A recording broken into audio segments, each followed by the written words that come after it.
సాధారణ ఎన్నికల్లో మన ప్రభుత్వం వస్తుంది కాబట్టి మీరందరూ కూడా సిద్ధంగా ఉండి ఈ యొక్క కూటమి వ్యతిరేకత, ప్రజల్లో వ్యతిరేకత ఏదైతే ఉందో అది పోలింగ్ బూత్ లాగా చేయండి అని చెప్పేసి ఆయన ఇచ్చిన పరిస్థితి. వాస్తవం గారు ఇక్కడ ఒకటి జగన్ గారు శ్రీకాంత్ గారు మర్చిపోయిందంటే బాగానే ఉంది, వాళ్ళ కార్యకర్తల్ని ఇన్స్పైర్ చేయడంలో లేదంటే ఎన్నికలకు సిద్ధం చేయడంలో ఇలాంటి మాట జగన్ గారు ఎక్కడా కూడా రియలైజ్ కావట్లేదు. ఇప్పుడు శ్రీకాంత్ గారు చెప్పారు వీళ్ళన్నీ కూడా పథకాల అమలు చేయడంలో బాగా వైఫల్యం చెందారు అని చెప్పారు, బాగానే ఉంది. మరి జగన్ గారు మాత్రం ఎందుకు ఓడిపోయారు చెప్పట్లా, మన పరిపాలన లాగా లేదు వీళ్ళది, మరి ఆయన పరిపాలన లాగా ఉంటే మరి ఆయన ఎందుకు ఓడిపోయారు అనేది ఆయన చెప్పలేదు. మనం 99% మేనిఫెస్టోని అమలు చేస్తామని చెప్పేసి జగన్ గారు అంటే నేను అనేది ఆ రియలైజేషన్ కావాలి. ఎలా అయితే ఎన్నికలకు సిద్ధం చేశారో ఆయన అమలు ఆయన క్లారిటీ ఉందండి, మనకి లేదు. ఆయన అమలు చేసిన మేనిఫెస్టో 40% మందికే, అందుకని 60% మంది వ్యతిరేకమయ్యారనే విషయం స్పృహ ఆయనకి రాలేదు, ఇంకా పార్టీకి కూడా రాలేదు, రాదు కూడా. అదే నేను అనేది అది ఒక్కటి ఏదైతే వాస్తవ నిజాలతో వెళ్ళారో కార్యకర్తల దగ్గరికి, తాను ఎందుకు ఓడిపోయాను, ఎక్కడ జరిగింది పొరపాటు, నన్ను ఎందుకు అంత ఘోరంగా ఓడించారు అనేది మాత్రం ఆయన చెప్పలేదు. ఆయన తిరిగి అధికారంలోకి వస్తామని మాత్రం చెప్పారు. ఇప్పుడు శ్రీకాంత్ గారు కూడా మేము బాగా పరిపాలన చేశామంటున్నారు. ఎందుకు ఓడిపోయారు శ్రీకాంత్ గారు కూడా చెప్పరు. నేను చాలా సందర్భాల్లో డిబేట్ లో కూడా అడిగాను ఎందుకు ఓడిపోయారు అనేది చెప్పరు, ఇది చెప్తారు. నెక్స్ట్ ఇక జనసేన విషయానికి వస్తామండి. జనసేన విషయానికి వస్తే ఏంటంటే మేము జగన్ అనే ఒక వ్యక్తిని ఓడించాలంటే అందరూ కలిసి ఉండాలనేది పవన్ కళ్యాణ్ గారు నిర్ణయించుకున్నారు. ఆ రోజు చంద్రబాబు గారు జైల్లో ఉన్నప్పుడు ఆయనే వెళ్ళి పొత్తు ప్రకటించారు, బీజేపీది కూడా తానే ఒప్పించుకున్నారు. సో అప్పుడు మేము త్యాగాలు చేశాం, ఈవెన్ జనసేనే బీజేపీకి సీట్లు ఇవ్వాలన్నా కూడా తగ్గి వాళ్ళకి సీట్లు ఇచ్చారని చెప్పేసి ఆయన చెప్తారు. మొన్న ఈ మధ్య నాదెండ్ల మనోహర్ లాంటి వాళ్ళు, ఇప్పుడు మొన్న అయితే ఏకంగా పవన్ కళ్యాణ్ గారు కూడా సాధారణ ఎన్నికల్లాగా ఇప్పుడు కుదరదు, మేము బలం ఉన్న చోట్ల ఖచ్చితంగా పోటీ చేస్తామని చెప్పేసి బహిరంగంగా ప్రకటించేశారు. ఎందుకు ఇలా ప్రకటించారు 4 కోట్ల మధ్య జరగాల్సిన చర్చలు అంటే, దానికి లోకేష్ గారు 80-15-5 ఫార్ములా ముందు చెప్పటం, దాని పట్ల జన సైనికుల్లో విపరీతమైన వ్యతిరేకత రావటం, ఆ తర్వాత చంద్రబాబు నాయుడు గారు దానికి సర్దుబాటు చర్యలు చేపడుతూ అది నలుగురు నిర్ణయిస్తారు తప్పితే, అదే 3 పార్టీలు కూర్చొని నిర్ణయిస్తే తప్పితే అలాంటిదేమి జరగదని చెప్పడం. సో ఇవన్నీ చూసినప్పుడు ఏంటంటే ఖచ్చితంగా జన సైనికులు 21 సీట్ల ఫార్ములా ఏదైతే ఉందో అలాంటి వాటికి తాము అంగీకరించాం. వీర మహిళలు కానీ జన సైనికులు కానీ ఖచ్చితంగా లోకల్ బాడీస్ లో ఎక్కువ వాటా కోరుకుంటున్నారు. దీనికి తెలుగుదేశం పార్టీ కేడర్ కానీ లేదంటే లోకేష్ గారి మాటల్లో కానీ చూస్తే కొంత చంద్రబాబు నాయుడు గారి మాటల్లో కొంత కనిపిస్తా ఉంది, కానీ అది ఎక్కడ కనపడతలేదు. పొత్తులో ఎక్కువ స్థానాలు మేము ఇస్తాం, మా పార్టీ బలంగానే ఉంది, మేము 135 పైగా గెలుచుకున్నాం, మా పార్టీ కూడా బలంగా ఉందనేది వాళ్ళ వాదన. కానీ జన సైనికులు ఏంటి, మేము లేకపోతే మీరు గెలిచే పరిస్థితి ఉండేది కాదు, మేమే పొత్తు కుదిర్చాం, మీ మీద అసలు మీ పార్టీ కార్యకర్తలు కానీ నేతలు కానీ జగన్ గారికి భయపడి జగన్ గారి పరిపాలనకు భయపడి బయటకు రావడానికి ఇబ్బందిగా ఉన్న పరిస్థితుల్లో మేము వచ్చి మీతో కలవటం ద్వారా మీరు తిరిగి అధికారంలో రాగలిగారు. అప్పటికే తెలుగుదేశం పార్టీ కేడర్ కానీ అంతా బేతావహం లేని పరిస్థితి అనేది జన సైనికులు అంటారు. అది నిజమే కదా. ఆ రోజు ఆయన ఇన్వాల్వ్ కాకపోతే వీళ్ళందరూ ఎక్కడున్నారు, టీడీపీ లీడర్స్ ఎవరు రాలేదు కదా. చివరికి మాజీ ముఖ్యమంత్రి చంద్రబాబు నాయుడు గారు జైల్లో ఉంటే పరామర్శించడానికి కూడా భయపడ్డారు సీనియర్ మోస్ట్ నాయకులు. పాపం చిన్న క్యాడర్స్ని వదిలేయండి.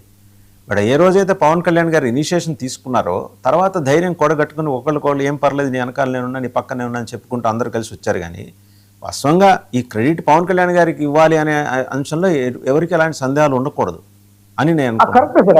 అంటే ఇప్పుడు ఏం జరుగుతుంది, నిజానికి మీరు అన్నది వాస్తవం, మీరు అడిగారు గారు చెప్తున్నాను. నేషనల్ ఫ్రంట్ లో కూడా కీలక పాత్ర వహించారు చంద్రబాబు గారు.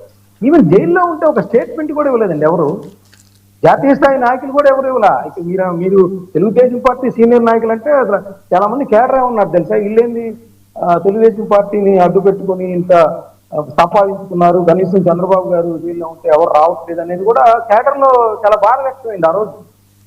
సో బీజేపీ కూడా కొంత ఇష్టం లేదు ఆ రోజు చంద్రబాబు నాయుడు గారు వాళ్ళకి విడిపోయిన నేపథ్యం 2018లో నరేంద్ర మోడీ గారి మీద, అమిత్ షా గారి మీద రాళ్ల దాడి, నరేంద్ర మోడీ గారి తల్లిని తిట్టడం, ఇవన్నీ కూడా ఉన్నాయి. మీకు గుర్తుందా, మీ ఊళ్ళోనే నరేంద్ర మోడీ గారి సభ జరిగితే అది టెలికాస్ట్ కానికుండా ఎయిర్ కాకుండా అడ్డుపడ్డారు ఆ రోజు ప్రభుత్వం ఆదేశాలు. మీ సొంత ఊళ్ళో జరిగింది అది. ఏట్పూర్ రోడ్ లో జరిగితే అక్కడ ఆ విధంగా ఆయనకి నిరసన ప్రదర్శన కూడా తెలుగుదేశం పార్టీ నుంచే చేసిన పరిస్థితి ఉంది. దానిలో అనుమానం లేదు. సో అలాంటి పరిస్థితులన్నీ కూడా తెలుగుదేశం పార్టీ ఇప్పుడు మర్చిపోయింది అనేది జన సైనికులు ఆగ్రహం వ్యక్తం చేస్తా ఉన్నారు.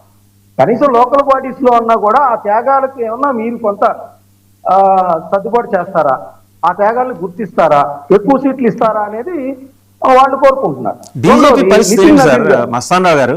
బీజేపీ వస్తా మీ దగ్గరికి నాయుడు గారి తర్వాత బీజేపీ పరిస్థితి ఏంటి? వాళ్ళు ఏంటి, వాళ్ళ ప్రజెన్స్ ఉందా అక్కడ?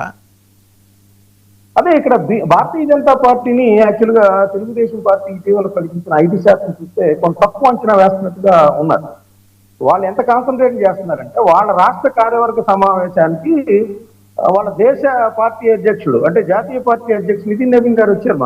మనం క్షేత్రస్థాయిలో ఎలా బలపడాలి, నరేంద్ర మోడీ గారి పథకాల వల్ల ఈ రాష్ట్ర ప్రభుత్వాలు ఎన్ని నిధులు పొందుతున్నాయి, సో ఇవన్నీ కూడా దృష్టి పెట్టాలి. మరి భారతీయ జనతా పార్టీ యొక్క వైఖరి చూస్తే వాళ్ళ సీట్లు కనుక తగిన సంఖ్యలో ఇవ్వకపోతే వాళ్ళు విడిగా కూడా పోటీ చేసే ప్రమాదం ఉంది.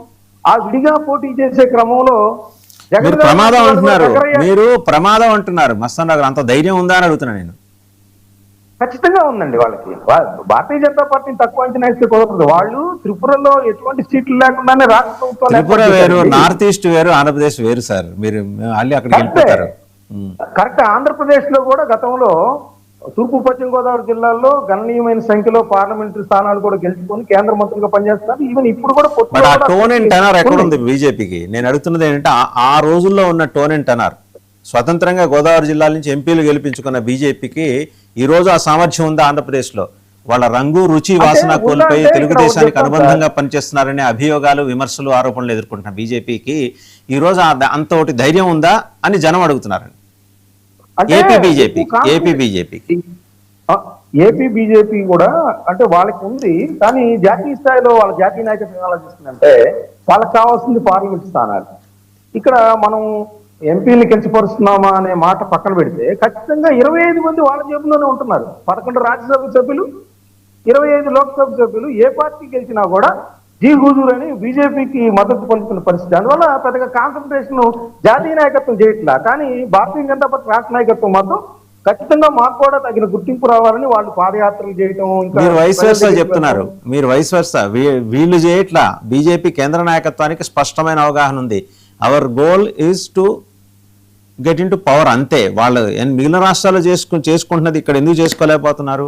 సుజనా చౌదరి గారు లాంటి అద్భుతమైన నాయకత్వం ఈరోజు నిజంగా ఆయన ఆ పార్టీలో రాష్ట్ర కమిటీకి సంబంధించి ఆయనకి ప్రత్యేకమైన పదవులు ఏం లేకపోవచ్చు, కానీ బట్ ఆయన కన్సాలిడేట్ చేస్తున్న తీరు పార్టీని మాత్రం మనం వీ హ్యావ్ టు అప్రిషియేట్ అండి. ఆ పార్టీ పర్సెప్షన్లో మాట్లాడుతున్నాను నేను. ఆయన అద్భుతంగా చేస్తున్నారు. దానికి ఒక నిర్మాణాత్మకమైన వ్యవస్థను ఏర్పాటు చేయడానికి ఆయన అయితే కష్టపడుతున్నారు, అందులో డౌట్ ఏం లేదు. సుజనా చౌదరి గారు పార్టీ రాష్ట్ర శాఖ సుజనా చౌదరి గారు మన విజయవాడలో ఆయన గెలిచిన నియోజకవర్గంలో లాగా గనక భారతీయ జనతా పార్టీ దృష్టి కేంద్రీకరిస్తే ఖచ్చితంగా ఆ పార్టీ ఇంక మరింతగా బలపడే సుజనా మోడల్ ని తీసుకోవాలి బీజేపీ, లేకపోతే కష్టం. సో నేననేదంటే ముందు కూటమికి సంబంధించి ఏంటంటే ఇప్పుడు పొత్తు చీలకుండా ఇప్పుడు ఏదైతే ఈ లోకల్ బాడీస్ దగ్గరే అది తేలిపోతుంది. ఇది కంటిన్యూ అవుతుందా అని చెప్పి 15 ఏళ్ళు కంటిన్యూ చేసేలాగా తెలుగుదేశం పార్టీ ఓకే చేస్తుందా, ఇవన్నీ కూడా రానున్న కాలంలో తేలిపోతుంది. ఎందుకంటే మనం చూసినట్టు గారు మళ్ళీ మీ దగ్గర వారంలో లోకల్ బాడీస్ రెడీ కావాలని చెప్తున్నారు. రైట్, మళ్ళీ మీ దగ్గర వస్తాం మస్తాన్ రావు గారు. జగన్మోహన్ రెడ్డి గారు లోకల్ బాడీస్ కి సంబంధించి మాట్లాడింది ఒకసారి చూద్దాం. ఆయన ఏం మాట్లాడారు, వాళ్ళ కార్యక్రమానికి ఎలాంటి దిశానిర్దేశం చేశారనేది. లోకల్ బాడీ ఎలక్షన్స్ జరగబోతా ఉన్నాయి. ఇక్కడ జాగ్రత్తగా చూసుకో. చంద్రబాబు నాయుడు గారు ఒక విలన్. లోకల్ బాడీ ఎలక్షన్ సరిగ్గా జరగనీడు.